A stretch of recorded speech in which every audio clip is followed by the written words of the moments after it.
All right. Welcome to the Golf Locker Room. All right, we at episode 26. We moving right along. 2022. What y'all say about that? It's amazing. Can't even believe it. Episode 26. It's phenomenal. It's been a great run. 2-6. What up, Sif? 2-6. We started from the bottom, but now we're here. We started from the bottom, but now we are here. All right, let's go. Good golf going on. Season started already. Last week? It's been a lot of activity. It's been some good golf. We just getting to the West Coast swing. They in Oceanside or San Diego at Torrey Pines. I think the Champions is getting ready to start up this weekend. The girls had their first event last week. Good stuff. Nice. What else? We know the exemption for the Genesis Open. APGA got a 5-year extension on the sponsorship. That's always good. Let's give it up for everything on that.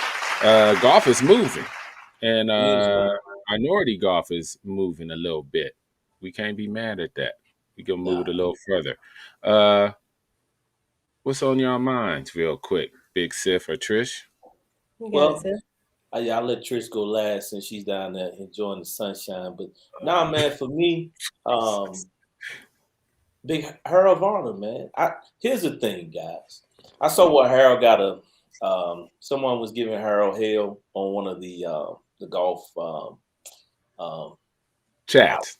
Yeah, I got into that chat. I couldn't. I try to leave it alone. I try. Here's the thing, man. Harold's a good friend of mine. Play with him. He's at the big boy level, and when you're at the big boy level, he hadn't lost his card. He's moving. He still has a chance to play his way into the Masters. And so when you got cats just sitting around twiddling their thumbs and drinking a glass of wine and subjecting people to other bullshit, then this is crazy, man. I thought that was a bad rap for Harold coming from people of color. I really did, man. He's a brother. Yeah, we all brothers. And don't get me wrong, he's not. I always say this: anytime you play a professional sport, you're not removed from criticism. Yeah, you're not immune. You're not immune. You're not removed from criticism. However, in the context of what he has done, it's huge. You're talking about, it's only a couple of us out there. You got to fight hundreds of guys every week, and to play yourself into position to, in that top 15, top 20 every week, I think that's great, man. Yeah, we're going to say the top 70. What's that? That's usually the cut line. I just want you above the 70 so you can get some bread, get a little bit of that change, put that in your pocket. If our peoples can be always in the cut, they'll win. They'll be all right. Yeah, I seen that post. I don't know. Like I said, I think we're even more critical with basketball and football, so I'm not going to take it to heart or take it too deep. But like I said in the post, dude, I think he wants to win more than we want him to win. I think he's the one that's been digging the shit out the dirt for the last 20 years, not us. We on the sideline. So I think he would much rather win than how we want him to win. But shit, I'm just glad he's getting money. I'm glad he's making cuts. I'm glad he's active and got that tour card. And shit, he ahead of the game. But it's only 2 or 3 on there, 2 really. Right. He's made $8 million, man. Hey, you ain't got to remind me, man. You make them cuts, you gonna get rich. Period. Trish, you at the PGA Super Show. Talk to us. Absolutely. Just ran in, set up the computer. When I tell you it was an amazing day, we just had a phenomenal D&I session led by Mike Cooper at the PGA show, and it was everything. You know, it was from 1 to 5:30. We had different people from the industry speaking, and it's looking good. It's looking good. They're really trying to make some really great moves. And so, we're just going to sit back. We're going to watch and see, and we're also going to take part of the movement, right? So it's been a great time. Get some fingers and toes in that pie. Get them wet a little bit. I mean, I hope that's the point. How much junk have you seen at that show that you like? This is some bullshit. Well, no. So the thing is, we went. So interesting. So you got to keep it 100. Yeah. How much junk has been in that show? Or did you get a chance to get the whole lay of the land yet? That'll be tomorrow. I seen some stuff dangling. They was on the Golf Channel. It was something dangling from somebody's hat trying to teach them how to swing. I was like, get that out of there. Nobody wants that. Nobody wants that. Looking like a fishing hat. No, we're check it out. Some good stuff. Check it out tomorrow. We're gonna check it out tomorrow because I have with me. So Amanda here. So Marty Longoria, from Texas, she's down here with me, and also Verbena, she's from North Carolina, the butterfly golfer. She's here with me. So they're gonna come in and they're gonna pop in. And they're gonna say hello real quick, but they absolutely. It's been everything. All right, come on, Marty Mark, get on the show. We like Marty Mark. Oh, now they in the bathroom still getting ready. Getting pretty. Drinking. Get out the bathroom. They in there drinking, man. Let's come in, pop in, say hello, ladies. Hi, guys. Hello. Hi, guys. Golf community. What up, though? Y'all should have came in later when we brought the guest on so you could say hi. How y'all liking the show? It's awesome. Amazing. It was great. Nice. It really was. It really was. And they're gonna have it. They're gonna have the whole thing. They had it recorded, so it'll be put out so everybody can see, and hear everything that was talked about. So it's gonna be a wonderful thing. All right. Well, I know you guys excited. Huh? Ask them where's the wine at. I know y'all got secret wine behind your back. Where is it? Show the cup. Don't tell them. Hey Trish, what tournament was that you guys? I saw you guys came in first place in something. Oh Lordy! What teams were they playing for? Look here, so let's talk about that a little bit. Chris. We got my girl. She done had knee surgery. She's recovering. She's in physical therapy. She done flew down here. She got the brace on her knee. We had Judith Rose. She was with us. She was another PGA professional with us, and then it was myself. And my next door neighbor, she's from Chicago. Her name's Noy. And she's just she reminds me of my mother so much. But anyways, We came in first place. And it was pretty interesting, but we won first place. We held it down, and that's all we do. Win. Well, hey, first place is and she got some skins money. It's always good when charm, going on here. Marty came down there faking with the fake knee deal. What is that? He said you came down here faking with the fake knee. I know. I think everybody was looking at me crazy. But it was a great time. It truly was. The event, so it was the Monday before the show. We had a lot of the LPGA professionals come out there. Ashanti Epps, Anita Costello, Paula Pearson, Mackenzie Mack. Jamie Taylor was out there. I mean, it was phenomenal. And what we did was the LPGA professionals went out there and we had their own little teams and they gave tips and they gave guidance and it was a great time. The day turned out beautiful and we had about 32 to 34 golfers out. But again, we just plan on to continue to grow the Monday before the show each and every year. That's dope. That's dope. And Let's what give I it. found, and what I loved about it is that as a newbie in the golf industry, I'm just in my second year. It felt really great being paired with an LPGA, and she gave us minor tips and adjustments that we could use instantly on the course. And I was so grateful for that opportunity. Yeah. Nice, And we put nice. Marty to work. We put Marty to Yes, you work. were. She had to instruct us for like 2 I hours wanna yesterday. I want to say that's a 2-stroke penalty during tournament play. Yeah. All right. Don't tell on yourself. Thank you guys. Y'all have a good We'll have time. y'all on the show again soon. That'd be Thank you guys awesome. for popping up. Thank you. Save some wine and some of that tequila too. I'm gonna fly down there. We're gonna party. Stop Ooh, it. be careful. Be careful. Be careful. All right, that was beautiful. Yeah. I'm glad you got to talk about before the show tournament. I saw the pictures. Always a great event. Yeah, you ladies are down there doing big things. We love it. Love it. We love it. And it was at Rogers Park. We had it at Rogers Park. Always Big legendary shout out, Rogers yeah. Park. Big I shout gotta out to get to Kenny Rogers Sims and the Park. Tampa School. Yeah. Man, we got to get to Rogers Park. We got our own Rogers Park. It's called Chester, Washington, Cali, baby, West Coast. Okay. But Okay. yeah, we got a little something going on down there. We got a little something going down there. A lot of gambling. People keep guns in their bags, but that's all right. We're gonna be okay. Oh, and before we continue, also, so Friday and Saturday, Four Sisters is having a ladies tournament down at Stanley Campbell's course. So we're actually leaving from here, and we're going to go down there on Friday. We're going to do their health symposium and their clinic that they're having at 1:00 at Stanley Campbell's course, Martin Downs. And so it's just a phenomenal week for us. Yeah, I saw a video of his course. That shit was dope. Yeah, it's looking right. It's looking right. Oh yeah, it's looking right. Bad, man. Yeah. He got a nice piece of property down there.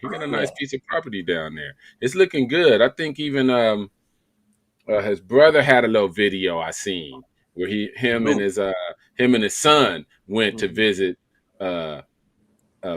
the course, and he walked around, and the ballroom was looking nice. The views, the course was looking nice. That's so dope, man. They say the food is delicious. I am so ready. I like we do some good food. I always like a little good food and drink. Hopefully the bar is on lock too. We like that. We got to get down there soon.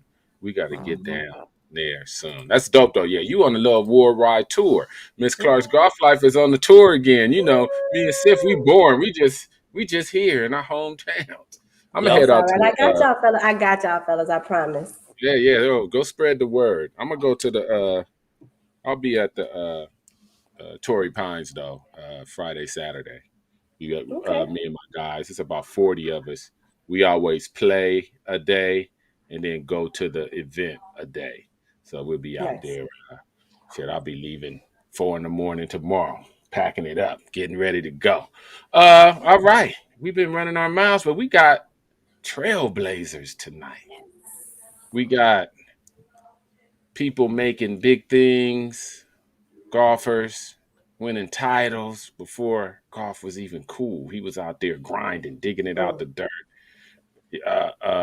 on the West Coast. I ain't gonna give it away because I'm gonna let you introduce our guests. But yeah, I'm just super, super excited to have both our guests on tonight.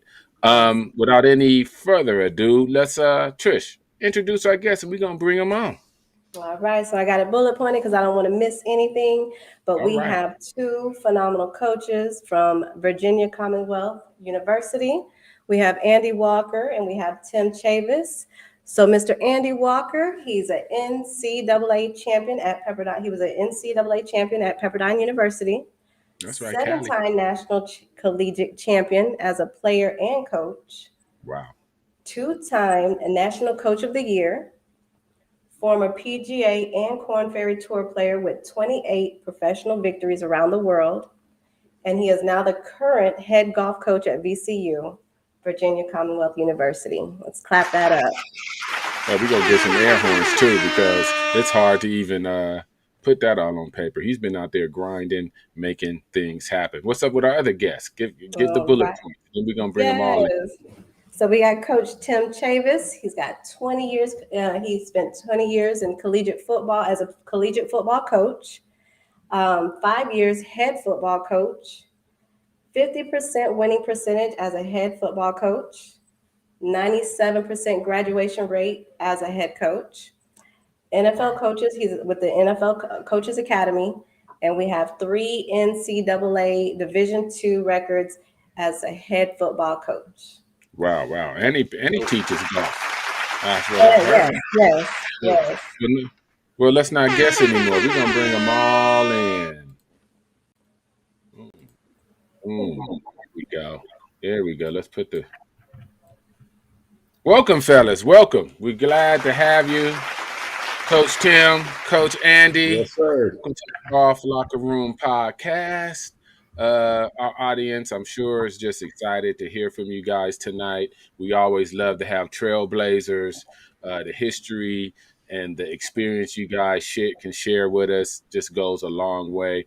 And we're just very, very excited to have you. So we're going to give another round of applause because Robert Price is on the chat talking about Andy needs 2 claps. So we're going to give him 2 claps. He's definitely the OG. Wrong with that. That's right. Trish, I'm going to let you start tonight. Oh, all right. So we got Andy Walker on here. We got Coach Tim Chavis. Tim, he's a Floridian down here. Looking forward. We're trying to get him back here in Florida, but we ain't gonna talk about that. That's another story. But Mr. Andy Walker, that's sunshine. It's a really good friend, and so happy to have him on the show. So no, Andy, just if you wanted to, kind of give us a brief intro. First off, I want to start off episode 26 and it took this long at all. Come on. Come on, A-Dub. It took 26 to get A-Dub on the show. I know, man. He should have been number 1 or 2. Busy. I'm logged off.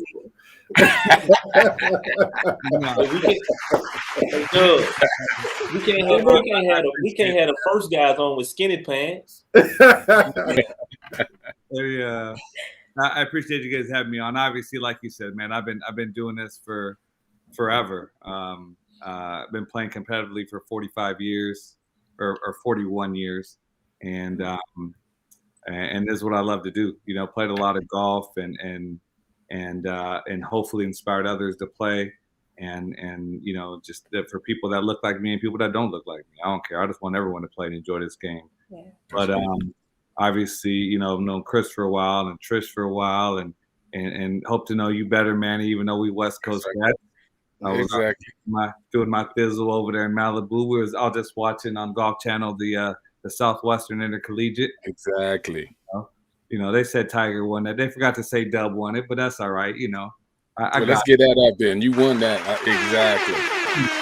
Did you play at North Ranch too? Yeah, that was our home course. North Ranch was our home course. Yep, that's where we had the tournament. So, nice. The hole that they're struggling on 18, trying to get it in. I birdied it a couple days ago. But that's besides the point. Now we're going to get that up. But no, a long playing career. Obviously, had a great career in college, a nice professional career, and went into teaching. Had an academy back in Phoenix, where I'm from, and kind of backdoored my way into coaching about 10 years ago. And, led me, I've had some great success as a coach and led me here to Richmond at VCU, and love the team that I have, love the university, everything about VCU, everything about Richmond. So I'm excited, and I'm rocking the black and gold. So what? That's right. Ain't nothing wrong with that. Get that up. Andy, before we go over to Tim, so what started you in the golf, or when did you start playing golf? I started playing. I don't remember when I started playing. Kind of like when you start walking, right? I played my first tournament when I was 5. So there was a group of black businessmen in Phoenix had a club called Desert Mashie, and so my dad was the president of that, and everyone kind of knows Bill Dickey and all those cats, and so I grew up playing from the time I had diapers on, right? And so first tournament, I'll tell you kind of how I fell in love with the game. I was 5 years old, played in Arizona Pee Wee Open, and it was just for 8 to 10 division, but they let me in.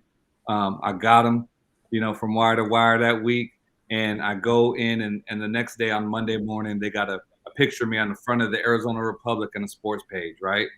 And it says Walker wins wire to wire. And so I go in the kindergarten, and it's show and tell, and everybody got a picture of their dog, and I'm on the front of the newspaper with a trophy bigger than I am. and I was a star. I was like, I can do this.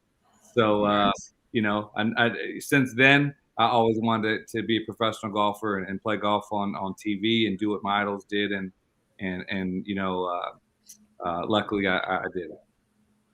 Nice. That's amazing. Awesome. Trailblazer. And Tim, tell us a little bit about yourself. Tell us what got you into the game of golf. Tell us about that coaching. Well, I'll tell you, you know, I grew up small city, St. Petersburg, Florida. I was a project kid. You know, growing up, you know, we were playing football in the sand and stuff like that. But as a kid, you know, we used to ride our bikes across the country clubs all the time. I grew up a kid that was interested and wanted to play golf.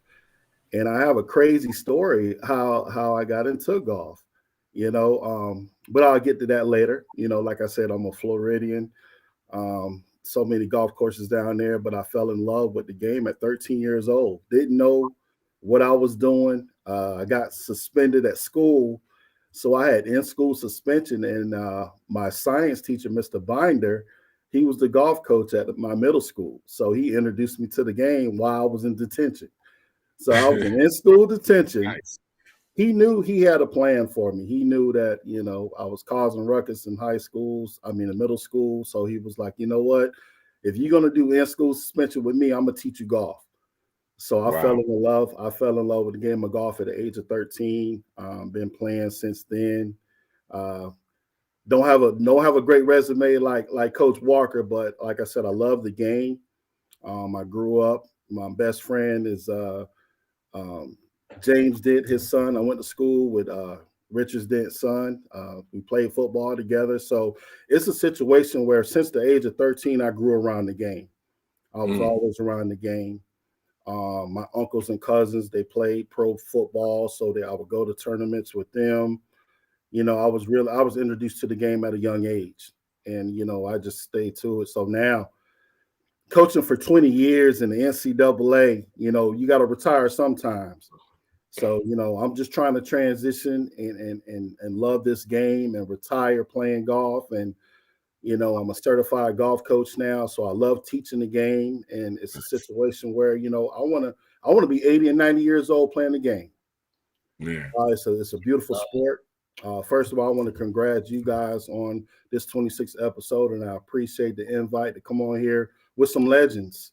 You guys don't know it or not, but you guys are influencing people like myself to continue to teach and to continue to play and continue to pass it down to the younger generation. So I commend you guys. You're doing a great job.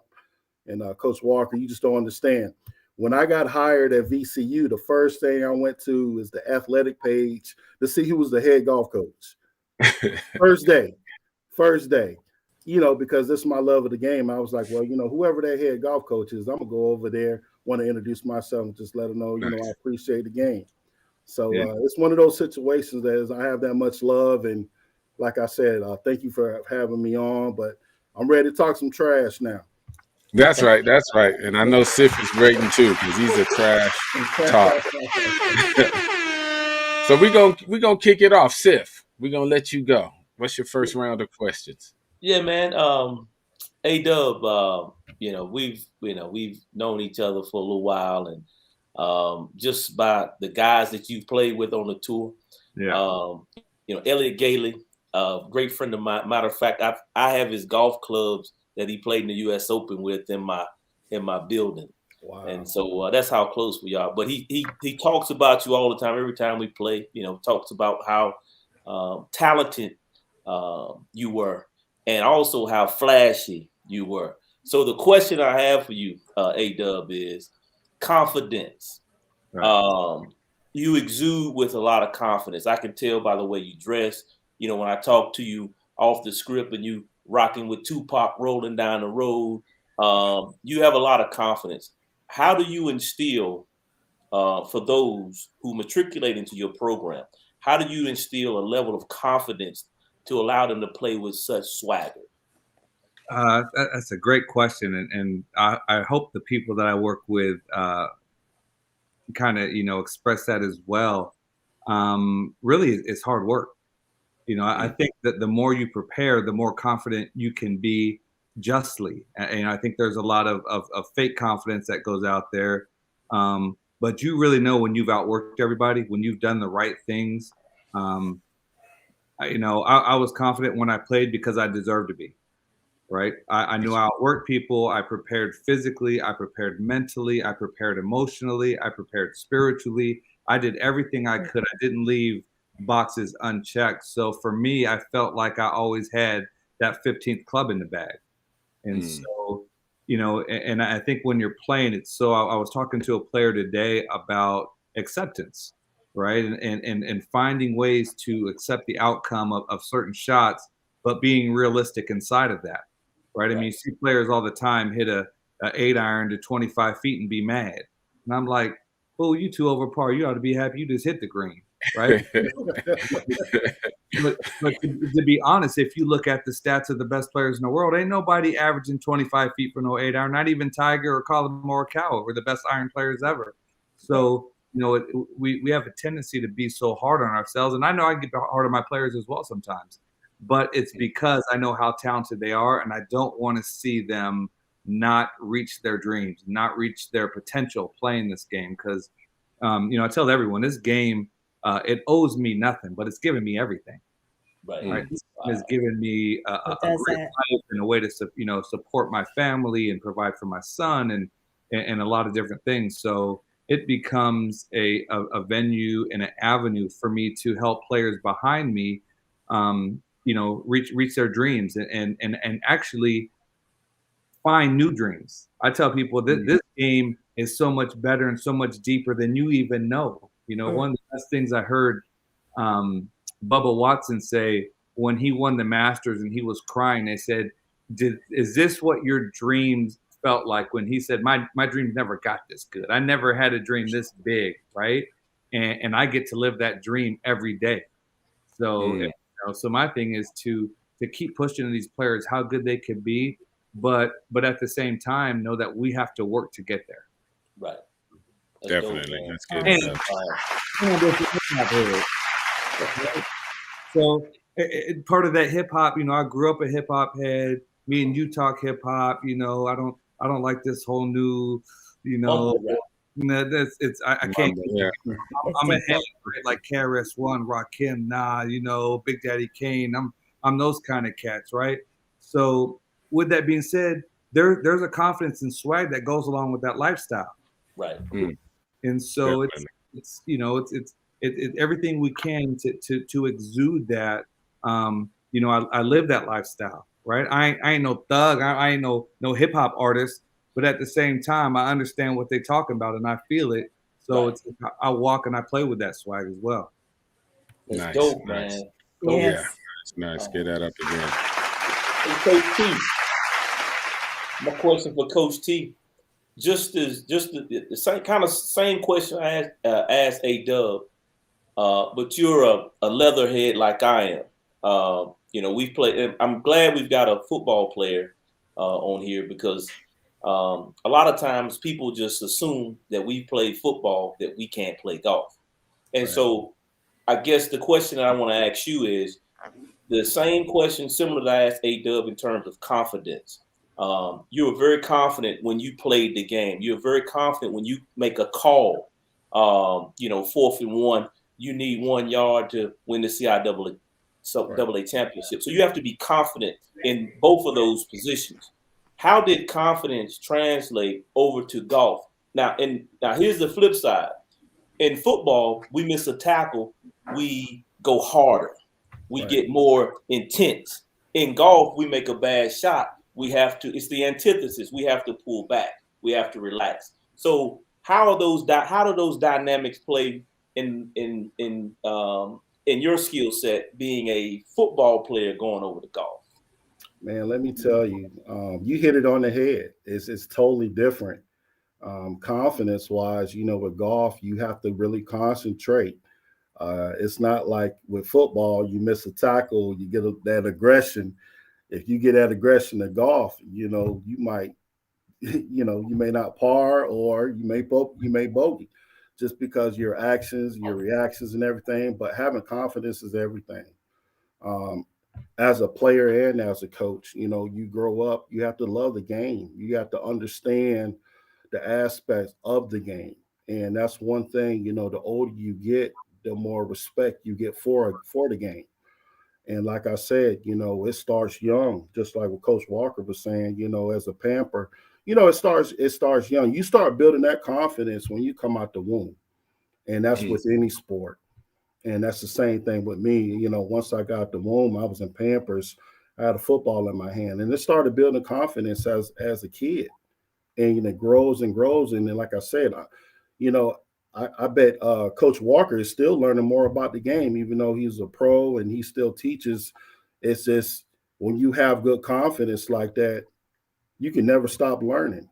Right. You can never stop learning. Like I have an 80-year-old great grandfather that still plays. Wow.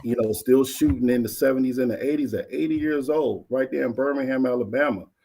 So that gives me all the great confidence to know I was raised like that. It was in my blood, and I'm gonna be honest with you, retiring from this coach thing with football is gonna always be in my blood. But like I said, everything with that confidence done transition over into golf, where I'm more relaxed. I'm more relaxed. I'm thinking about the shot before I take a shot. With football is instant. You got to go. Got to make that tackle. 4th and 1, you want to be aggressive. You want to go for it. But with golf, you still got to be patient and take your time. And that's what I've learned in the years of playing golf. You have to think. It's a thinking game. And you're out there as an individual, and you're your own team. You're your own supporter. So that number one thing about confidence, you just got to have that on that golf course and just eliminate everybody else. And that's the difference between playing with 11 guys on that football field and that one guy that's sitting in that tournament, or that one person that's playing in that golf tournament. But it's one of those things where you by yourself. You got to have that confidence. Nice. And we got very accomplished men and leaders of men and women. So when, we're just privileged to have you on the show, talk to our guests. So since we do have and you guys went through all the ranks up until now, you're teachers and leaders. What is different now than when you guys first started your collegiate careers? Or is it the same, or you took a little bit from when you went through your collegiate career and added to what you guys are doing and did now? What are the differences, and what can we tell parents to do to prepare their children for collegiate athletics, especially golf and football too? Because we got a lot of people that love football and got kids in football. And of course, this is a golf show, so we're going to talk about golf. Coach Andy.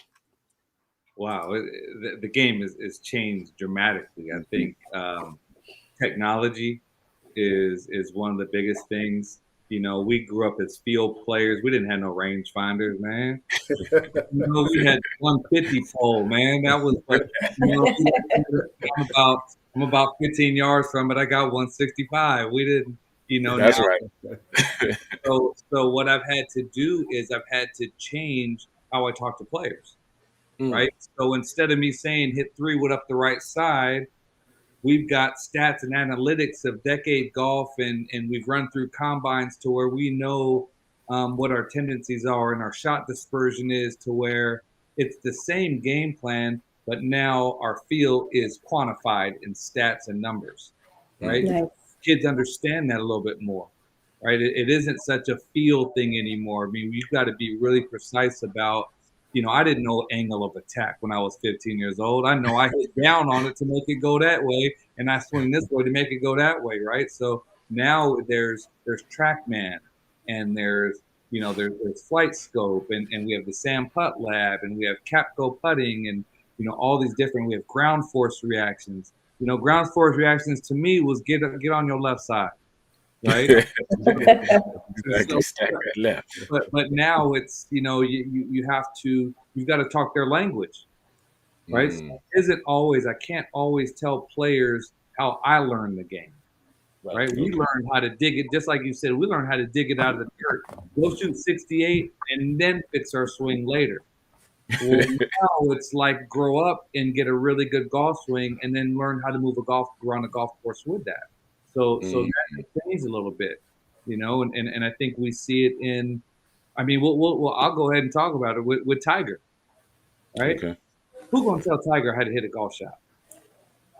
Nobody. No, exactly. But a whole bunch of people try, and he didn't get better when they did, right? I mean, Tiger could win left-handed. Like I tell everyone, he won the U.S. Open on a broken knee and contended with a broken mind. Yeah, it's true. Right? It's like all these different things, and you hear all of this stuff. Tiger's by far the best player ever. Although one person Tiger need to listen to is Tiger. If he don't know how to make a ball draw and fade, I remember us being in an AJGA tournament in Las Colinas, Irving, Texas, and we're like 16 years old at the AJGA championship. We got done playing. He done shot his customary 64 or something stupid like he always did. And he's hitting every low draw, low fade, or as Tiger said, low draw, high fade. But he's different, every shot imaginable. He didn't think about how to do it. He just did it, right? Mm-hmm. Now you see 4 degrees right, 6 degrees, down, pelvic side bend, all this different stuff. And so I would say technology has changed the way that we learn, and also it has to change the way that I teach and coach as a coach as well. So I've got to bring my knowledge, I've got to bring my feel, and I got to bring my swag, and it's got to be quantified into a number that the players can understand now. That's dope. Nice. Moving with the times. I guess it's better. I mean, we'll see the next generation between the feel and the data combined. I've got to go from being Tribe Called Quest to Migos. Exactly. That's a perfect analogy too. That's perfect. That's a great analogy. I'm gonna stay with Tribe Called Quest. One of my favorites. And Coach Tim, the data and from how you grew up playing football to coaching football, was it that much of a jump as golf has been, or is still getting that gridiron, get on that mud? Listen, it's changed so tremendously. Like we were just talking earlier today about concussions and technology of knowing if you have a concussion or not. With all the technology they do have, like when I grew up, we were out there practicing. It wasn't no tech. We wasn't watching film. I wasn't being taught you need to take the 45-degree angle before he steps left or before he steps right. It was just line up and tackle. Line up and tackle. Get your head across, wrap your arms, shoot your arms. I'm talking Chinese now to the kid now. If I'm not talking numbers and technology, I gotta talk like 90 degrees. And like I said, we spend more time watching film from Huddle, with the new Huddle software that they have out now. We have to spend so much time watching film and learning the PowerPoints and the degrees with players now, where if you watch a football game now and you listen to some of the technology and some of the wordplay, we wasn't using those words and using some of that technology back in. And it changes every year. It changes every year with football, especially with our youth. I mean, there's so many things going on to protect our babies now, for them not getting head concussions, so many technologies in the helmets now. And they're still looking for, other type of technology to keep those babies from getting concussions and head injuries and knee injuries. And they're still looking, it's going to change every year. It's definitely going to change every year. And I just see it. It just technology has turned to twist where same thing with golf. I know a buddy of mine, he still used wooden clubs. I'm like, man, you don't get those out my truck. Wooden clubs, they stopped making those. But like I said, if you can play, I'm gonna give him 3 aside. I know an old man got wooden clubs. He'd tear your ass up. Listen, and look, you took it right out my mouth. Listen, I'm talking about cold with it.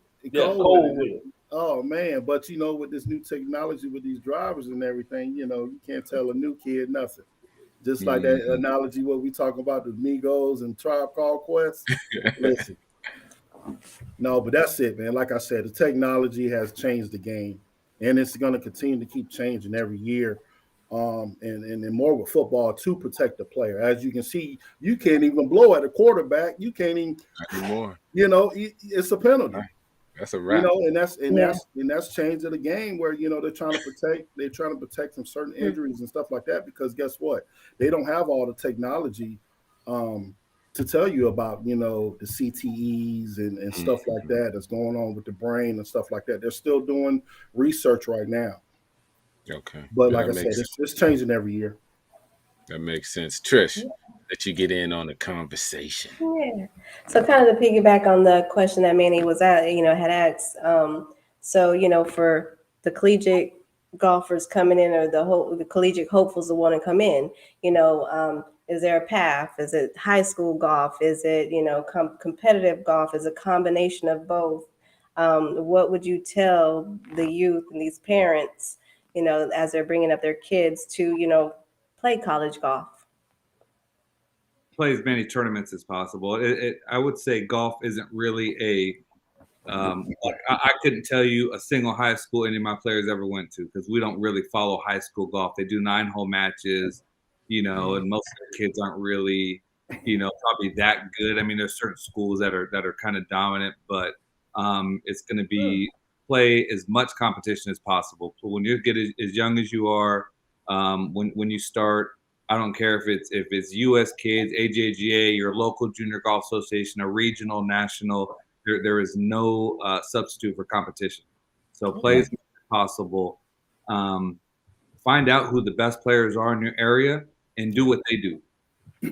It's that simple. When I was young, growing up, there was a course in Phoenix called McCormick Ranch. That was like the TPC before TPC came out. And that's where you had Billy Mayfair and Mark Calcavecchi. All these tour players were out there. So every day after school, I was like, Mom, take me to McCormick. I'm going to be on the green putting with these cats, and then I'm going to get to know them, and then they're going to invite me to go play, right? And it happened like that. You go out there, you can play with them, and you go out and you're 13, 14, 15 years old, shooting a couple under par. They're going to invite you to start playing with them. So now you can, now you're part of that whole scene, and you see what they're working on. You see the shots they hit. You hear the ball come off. And you got, I got to make my ball sound like that, or this ain't real. Yeah. Right? That's right. But the thing I tell everyone is be realistic, right? Be honest. Not everyone is going to play D1 golf, but guess what? There's JUCO kids shooting 65 every day. Definitely. Exactly. All the time. You're Exactly. good playing at any level, right? If you're playing in college, you're a great player. So don't get it just in your head that it has to be D1 or it has to be D2 or whatever it is. Get in where you fit in and get on a team where you're going to travel and play tournaments every week. It does no good to be carrying an Oklahoma State bag in practice. That's right. That makes sense. And so there's no substitute for competition. That's the Tribe Called Quest in me. We're gonna go ahead and do the dirt and electric relaxation it all the way to the. That's right. But that would be my advice is play as much tournaments as possible. Be realistic. I get emails from kids saying, "Hey, I'd love to be on your team.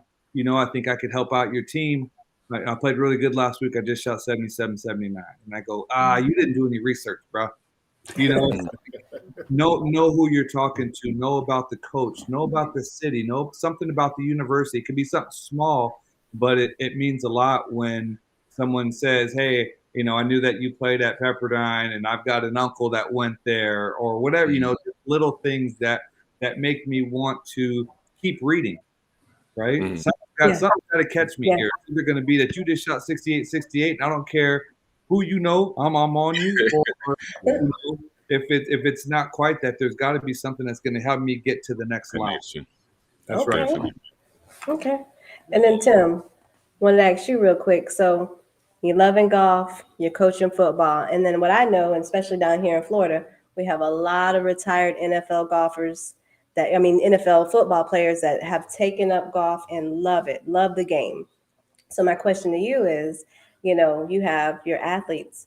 Do you think it would be advantageous to tell them to go ahead and pick up the clubs early on rather than, when we retire, or whichever, just for the benefits, the benefits, that come with, golf?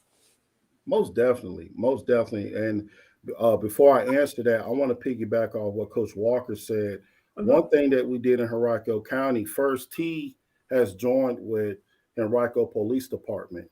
So right now they're joining. They're starting to teach them babies at 5 years old, 6 years old, parents and families that can't afford golf lessons. So they've joined together. And I was telling you, Trish, I was a part of that, joining that program from the PAL program in the low class neighborhoods with these kids, joining with First Tee, and First Tee took it on hand, like, yeah, come on in. We'll love to teach those young babies early, in a situation where the parents can't afford golf lessons, and start teaching them, and the kids love it. We just started the program last year with First Tee, Richmond First Tee, and the kids loving it. You're introducing them to a new game instead of football and basketball, and that's why I started coaching in golf. But to answer your question, with the golf and the guys want to retire, like I said, it's a great sport. It's a much relaxing sport, and it's something that you can do on a daily basis. It's something that you can do to ease your mind, and that confidence come into play again. It's still a competition. You go out there with your boys and you guys on the golf course, and you got your cigars and you got your Tribe Called Quest and the Bluetooth That's right. on the golf course. It's still a competition. Those guys can still compete. Even their knees are bad or back is sore. They could get out there with their buddies and have a competition. And like I said, and love the game. It's not no more that banging. They could get out there and enjoy the game. And I definitely recommend guys that are retired get some lessons, or just to get out there and just to try it. Like I said, it'll ease some of that stress. And like I said, it's a game that you can play 100 years from now, and that's one What thing. about your athletes? Say it again. Would you tell your youth athletes to try to pick up the game of golf early on rather than when they retire? Oh, most definitely. I'm telling them now. Telling them now. I got my 12-year-old son, and Coach Walker see me out there a couple of days. I'm out there with my son trying to get, and he loves it. He'd rather play golf now instead of football and basketball. It's one of those things where I just introduce him to the game. And we're out there every Sunday, practicing and trying to work on the swing. And I got him watching YouTube videos, but, I'm going to give him some real professional golf lessons. But, yeah, I definitely recommend it, Trish. Awesome. Very nice. Very nice. Sif, what you got for me? They always say a true word profits in due time. And what I mean by that is, if I had to do it all over again, I would do it the same way. Someone asked me that question, not me, but in a chat earlier about, the road to playing golf. If you could change it, would you go back and play golf instead of football, basketball, baseball? I think it comes by way of introduction. Who introduced it to you? We all came out the hood, so golf wasn't something that we were privy to. But if I had to do it all over again, I would have done it the same way, because I'm a person that loves moving parts, high energy sports, and but the thing is, the word is profiting now, because now I love golf, and it's the best thing in the world for me to do now. But the question I have for both of you guys, well, just Coach T, if you have a five technique, and if that tackle blocks down and he doesn't squeeze, what are you gonna do? What are you gonna say to your five technique? Lord have mercy. Well, I'm a Gemini, so I don't want to bring, look, I don't want to show that side on the show, but you already know I'm old school with it. I was coached by a lot of old school players. He'll be on the sideline with me getting my water. Okay, that's what I wanted to hear. He can't get it done, right? That's it. So I think a lot of times, especially coaches who coach junior golf, AW, you probably can attest to that. Coaches who coach Pop Warner, football, basketball. I understand those guys taking the approach of you can get better, you can do. But it comes a time where, and I know Manny and Trish probably don't like me saying this, but it comes a time where you got because he's trying to kick everybody out the game. He wants everyone out the game that's not good. It's a time it comes where, look here, son, I wanted to play the piano, man. But I couldn't play that damn piano, man.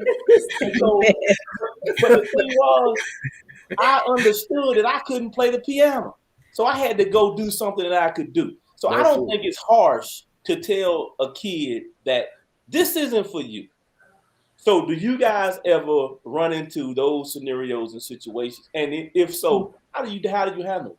I tell the cat last week to take 2 weeks off, then quit. Hey, Big Sif, look. Hey, Big Sif, I got one even better.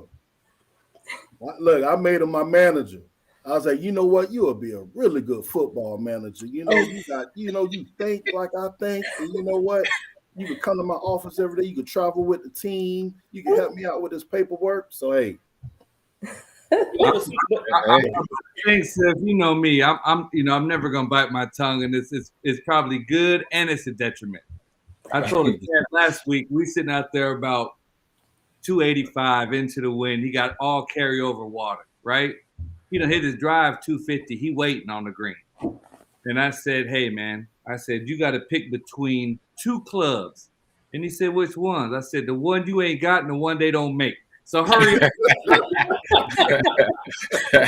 But the thing is, man, I think a lot of times, and I'm a firm believer of this, is we got to tell kids the truth. And I trust. I know there's a time, especially when the kids are coming up, they're young and people coddle them and all that kind of stuff. But at the same time, we have to tell them the truth, man, that this is not your path. And so, because if we don't, we lead them into a whirlwind of shit. I mean, just being real. Look, realistic ourselves. It's growing up.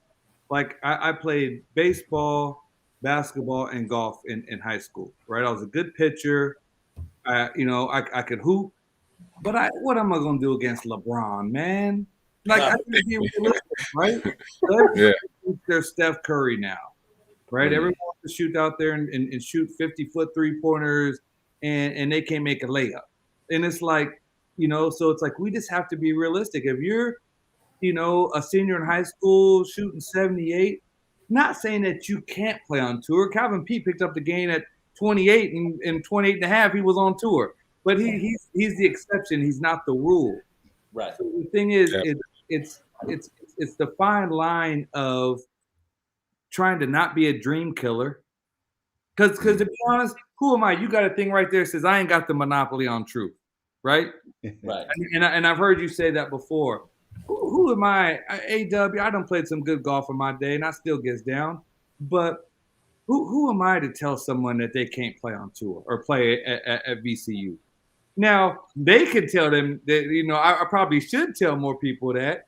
But I have. But the line is, we have seen. Guess what? Tiger ain't supposed to be the best golfer on earth, right? That's true. And I wasn't growing up on 43rd Street and McDowell Road in Phoenix, Arizona. I wasn't supposed to go from there to Pepperdine and then to play the PGA Tour. And I know there's a lot of people that probably said, "What are you doing, man? Keep hooping and playing baseball." But I knew how good I was, right? And everyone else that was taking them 65s from me knew how good I was. It's the and you say it really well when I've been. I don't know, somebody hacked my social media account. So if you ain't seen me on there, Sif, it's because they got me, man. They kicked me off Facebook and Instagram. I got to get new ones. But we used to get into it with cats that just don't know, right? And last year they was killing Kamaya and Willie and all these guys. And I'm sitting there going, you don't know how hard PGA National is in a 35-mile-an-hour wind. and you've never even played a 4-day tournament before, and now your first is a PGA Tour start, 77 ain't that bad. Right. It ain't that bad, right? So it's like, it's just like you said, man. It's a difference between telling cats, hey, this ain't for you. Right. But I'm sure somebody told Calvin that when he came out there with a crooked arm, or your uncle, right? Came out there. They wasn't supposed to. But here's the thing, though, K-Dub, and I agree with you. Yeah. However, that's all you need to say. There's a benchmark to this shit. Yeah, it is. So you've seen it, man. You know. I know you can't say it publicly, but Coach T, you know too. You know that there's cats out here that says, and I played with them. That says, man, I'm on this damn such and such tour, and I was and I just beat the damn brains out of them. But they're fixated with being on that damn tour or saying they're going to the league. Yeah, man, I got a trial with the over at the school, the Dolphins scout coming over there, and you play defensive back and you just ran 4.9. Hey, Big Sil, let me piggyback on that. Listen. The world has spoiled our kids. Like, let me tell you something about this. Man. Look, everybody don't get a trophy. And I grew up, everybody don't get the trophy. And I'm gonna say something, and Coach Walker, I don't want you to get mad at me. One thing that they messed up is made this transfer portal. You understand what I mean by that transfer portal? Like a kid, he go to University of Miami and he played and he practiced for 30 days, and all of a sudden, the coach don't like me. He ain't working for that position. Guess what he's gonna do, Big Sif? He going to the transfer portal, and he ain't even work for that position. He ain't working hard. Right. Like they done crippled all of these athletes with that transfer portal. Coach, you ain't pissing me off because I'm the first one. Believe me, I'm being nice right now. My cats know that play for me. I'll tell a cat they suck in a minute, right? Oh, for sure. But at the bottom line is, now, speaking of transfer, I ain't gonna say nothing bad about the transfer portal because I got a monster off of there. Oh no! Look, don't get me wrong. Now, hey, Big Sil, now it works 50-50. Now you got the good and your bad, but there's no accountability anymore, and that's the thing is, just like you said, hey, it's okay that you shot 80, you tried really hard. Well, I'd rather you not try hard and shoot 68. So, the bottom line, you're either good or you're not. But you talk about the transfer portal. It is there is no accountability. You shoot 75 and you're not traveling, but it's the coach's fault. So now I'm going to leave. That's it. We don't have that same luxury of putting you on the transfer portal, but you can go on there, right? But anymore. But here's the thing. It's 50-50. Because if Hurst and Fields, they know that they're pros, they got to go. You know what I'm saying? If Fields doesn't leave Georgia and go to Ohio State, he riding behind my man forever. When the coach didn't make the right decision, or when Hurst left Oklahoma, which Saban made the right decision with two, and Hurst left and went to Oklahoma. So I get you, Coach. It's some of them that's saying that, man, I'm going down to coach. The coach don't like me. I ain't working hard. I'm out of here. But then there's some that's saying, shit, it's a business decision. I got to get this hell out of here. Yeah. Hey, but Big Sip, I'm talking about that 4.9 cornerback that run that 4.9 flat. Hey, look, that 4.9 flat, Coach Walker. Yeah, I'm gonna get in the portal. I'm gonna try to get to another school. He's 4.9. And guess what? If you shooting 68 and you in the portal, A-Dubs right up on it. I wake up at 8:59 every morning. I'm at 8:59 on the transfer portal. Refresh, just like that. Shoot, you think I'm playing? Like my man said, I don't approve and I don't disapprove. Right. Damn, that's crazy. My bad. I got us all kiltered there. No, I love it. I tell cats, I'll be like, man, I hate the portal, but I'll be on it just like that. It's just like social media. You know what I'm saying? It's 50-50. Yeah. You hate it, but guess what? You on it every day. I tell you, in a month, and it's the greatest thing ever. My screen time is down 4 hours and 58 minutes. Hilarious. Yeah, Sif always trying to kick people out of golf, man. He goes around, he's like, man, I want to kick about 100,000 people out of golf right now. I'm just saying, man, you know good They need to well. buy clubs and hats. You know, we need Chum. The Dude, Chum Sif, pays what you the talking bill. about? Sif is the club champ. He got his name on the I seen it. I worked. We talked right before he won the club championship a couple years ago. Hey, Doug, I got my ass whooped this last time around. I didn't advertise that too much, did I? That's all right. Hey, Tiger don't win every week. You won a couple years in a row. Get a parking spot to somebody else for a change, man. Oh yeah, we used to see that parking spot. But Matt is right though. We have to have in order, and I think Otis said it one time too. You have to have some also to grow the game. You gotta have because golf is a great vehicle for the cat that's a 20 handicap. He's gonna be able to get in boardrooms and meet other people. But that guy with a 20 handicap, he can't be talking about I'm coming to VCU. Yeah, well, no, he can come there. But That's yeah, what he come there. He gonna be the manager. equipment manager. Basketball game on Friday night. But man, it's just like going to the Apollo. If you know your boy can't sing, you need to tell him before he take his ass to New York. No, definitely. We got to be the stand man before he even gets to the stage. Hey, but look, hey Sif, you remember that old lady used to be in the front seat? He gonna have that 1%. He gonna have that old lady in the front row. They're gonna like him. Down. Hey, all the down. Look, sexual chocolate. Sexual chocolate. Y'all crazy, man. Y'all crazy. You know, I did music years ago, and let me tell you, they come. I had studios. They come to the studio. Man, if just let me. So, you know, I was like, you can't. They ain't gonna listen to no. So I made demo Sundays. If you wasn't good enough, come on demo Sundays for a small fee. We can record you. We'll make you a demo tape, and you can take a professional demo tape to bug somebody else and let them listen to it all day and see if they like you. So, like I said, there's always places for good-hearted people. The people that just wasn't talented enough to get on guest spots or get on commercials or whatnot, they were still good people with some talent. So, demo Sundays. You need everybody in the pie to make the pie bigger. Hey, I tell you what else We're kicking people out, Sif. Right. I tell you what else it was called walk-on tryouts. Come on. Exactly. Yeah. Hey, you might get one fine. Don't push the Ducks away, though, because I remember a couple years when I didn't have status and I was playing Gateway Tour. Them 75 shooters paid my bills, Jack. Come I on. invited them all. Everyone who broke 80, I was like, man, you could play on tour. I got a tour for you to play on. Sundays, you know, and I'm going to see you on Thursday, you know. And so, exactly. Hey, Doug. Yes, sir.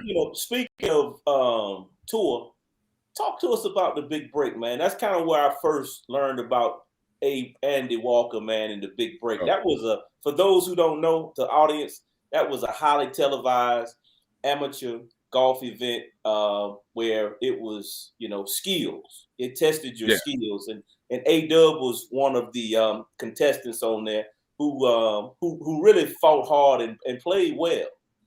I think you drew some bad luck on. Well, so since you said it, let's go into it. Put it out there. So, yeah, there was like 11 or 12 shows or something like. So the first 10 shows, I gave it to everybody. They couldn't see Dub. They was getting we played a hole. I was throwing eagles and birdies at them. But it's the show before the last one, and it's the Around the World Challenge, American Airlines Around the World Challenge. You hit a bunch of short game shots, and they add up the length of hole, and then you win whoever. So I win that one, and so that was your immunity challenge. So if you're immune to something, what that mean? That you're cool. You ain't getting it, right? So I was going to be on to the last show. Well, now all of a sudden, so you got to think about this. We were in Ireland at the K Club, and Jameson was one of the sponsors. Mm-hmm. So we're immune it's cold because we're in Ireland. So I go back to the crib because I know I don't have to play anymore. I'm on to the last show, and I cracks open some Jameson, and I have a few, right? There it is. So There it is. now they come with the big break twist and goes, everybody's in the elimination challenge today. And I'm like, come on, y'all. Now I'm like, I ain't going out there to play like this. Right. So we give a couple minutes or whatever. I miss like a 4-footer trying to jam it in for birdie on a hole, getting a little aggressive because I didn't want to be playing in the first place. Neither I should have been because I'd already won the immunity challenge. But it was, Big Break was it was a great show. Made some good friends on there. The Golf Channel knows what they're doing. They know how to start drama. They'll come and say, it may be me, you, Manny, and Trish and Tim playing, and you guys are all playing great.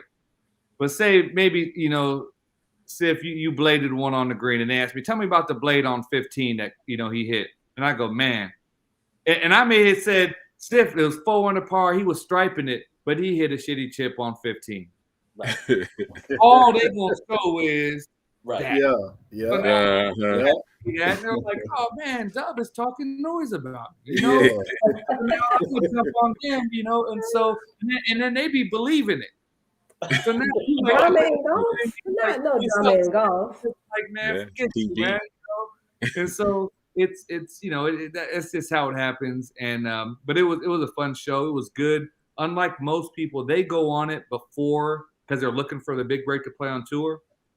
I did it after my career.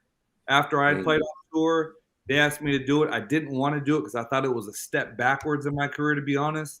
Right. But I was opening up an academy, and my agent said, fool, there's 15 million people watch this every day. You going to do the big break and get that. That's right. And I was like, well said. And, and it was good. It was good for the career, to be honest. Right. That's dope. A lot of people been on there. Yeah. Finu. Yep.